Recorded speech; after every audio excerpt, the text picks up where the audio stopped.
Hey everyone, Shannon here. I just wanted to come online, just wanted to share a few things about, kind of I'm hearing over the last couple of weeks. You've been talking to a lot of different realtors, and a lot of it's been, unfortunately, doom and gloom. So, wanted to point out a couple of truths, and I wanted to also give you some tips and tools on what to do going forward. Make no mistake about it. Applications are down, sales are down.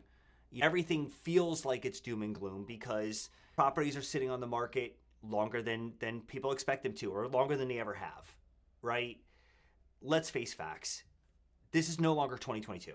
2022 is out the window, and actually it's a very good thing that we don't have that market because people were paying $100,000 over appraised value, no contingencies. It literally was the Wild West.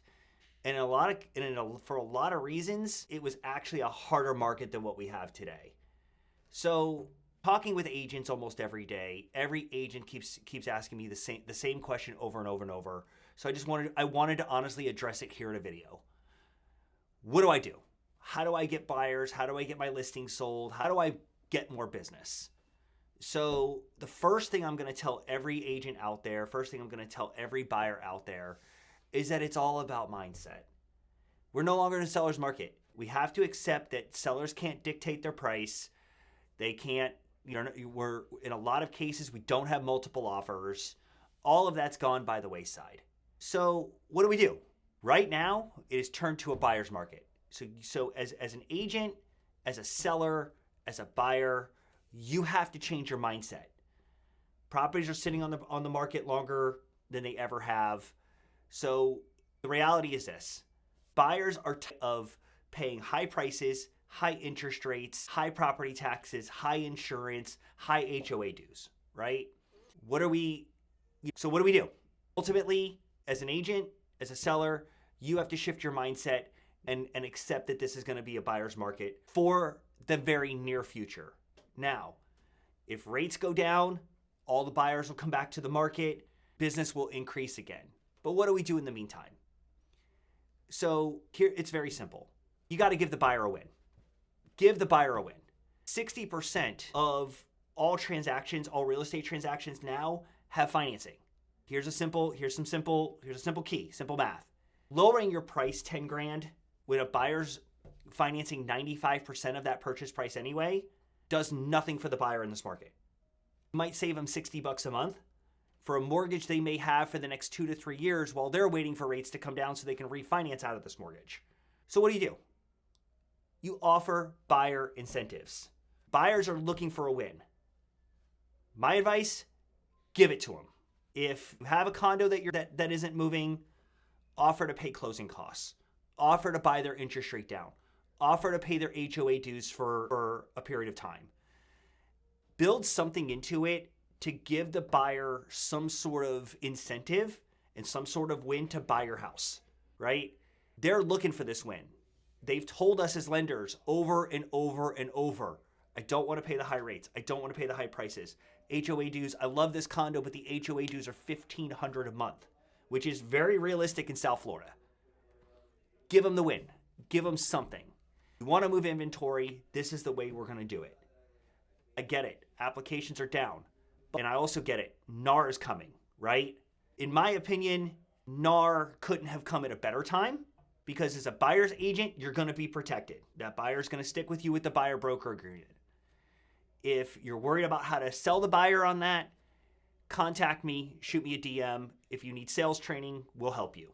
Remember, the other thing is no better time.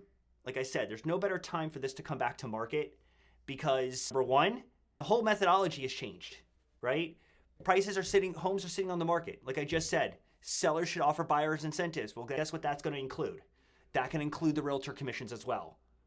So as a buyer's agent, you have the best of both worlds. You can have the buyer's agreement signed. You can have, and with the inventory sitting longer, you can still work your commission into the deal. Nothing has to change. Now, who knows what the future is going to hold? And if rates continue to drop, which they've already started dropping, but if rates continue to drop, then you're going to see more traffic coming back to market. So these are some simple things that you can do to start getting your listings moved.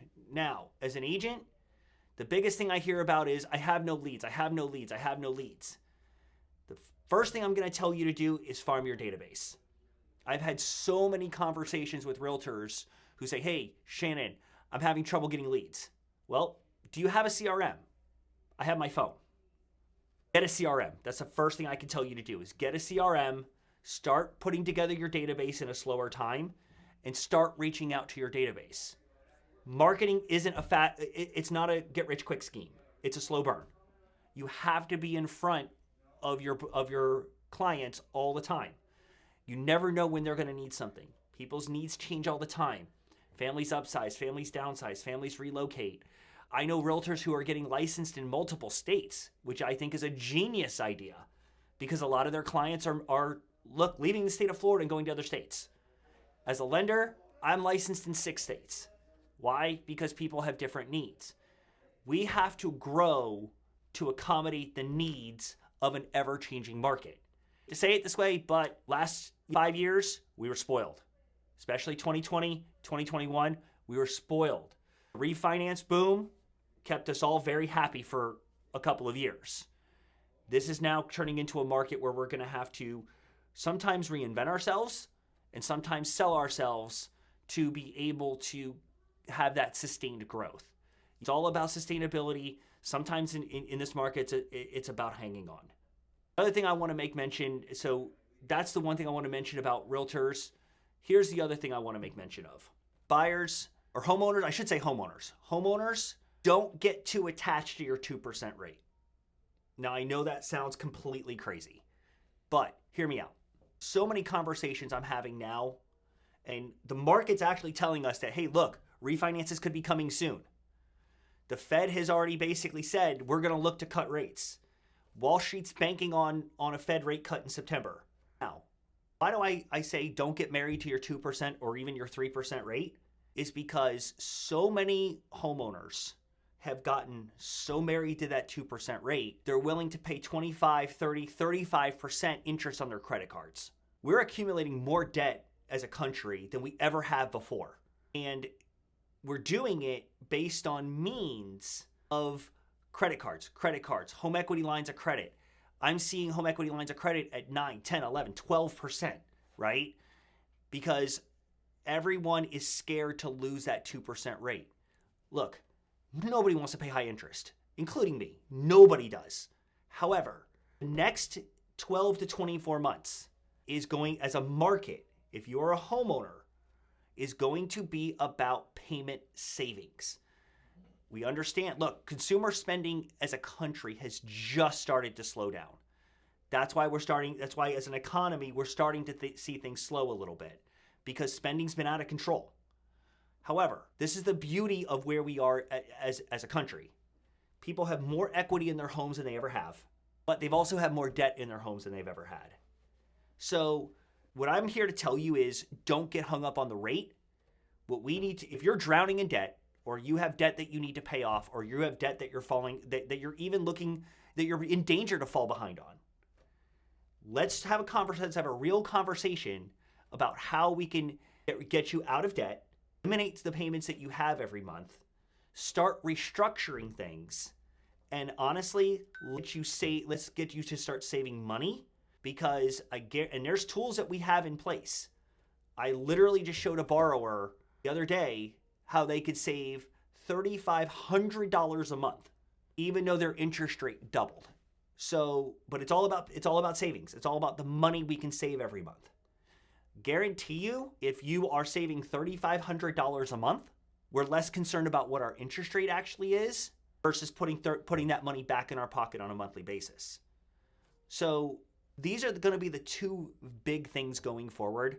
And I can't stress this enough. And I can't have so many individual conversations around this on a daily basis that I wanted to get this out to the market. I wanted to get this out to the street, because this is the stuff you need to know. This is the bread and butter of what our industry is going to look like going forward. Now, going back to the whole interest rate thing and going back to the buyer incentive thing, right? My gut tells me, and again, I don't forecast anything, right? So this is what I'm hearing on the street. This is what even my gut's telling me, right? The last 10 years we've been in a seller's market. We know that. This market can change on a dime, right?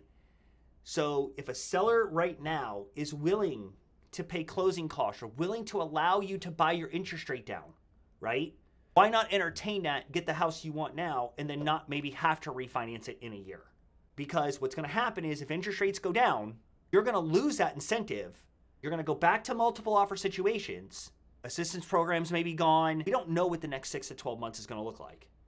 So if you want to parlay and try to get as much out of a deal as you possibly can, honestly, now's the time to do it. You can buy your interest rate down to where it needs to be. Let's use the seller's money to do it, right? This has changed on a dime. Like I said, and I can't stress that enough. So if you've got questions, if you don't know if you should buy something in the next 6 months or 12 months or 18 months or tomorrow, we need to have at least a conversation. Realtors, if you're stuck, we need to have a conversation. If your lender's not helping you, or if your lender's just giving you a basic pre-approval and letting you go off into the sun, we need to have a conversation. Because the old ways don't work anymore. They just don't. We either adapt or we fall behind. Those are our choices. If you've got questions, give me a shout. I'd love to talk to you. Thanks for giving me a few minutes to kind of bend your ear today. Have a good day.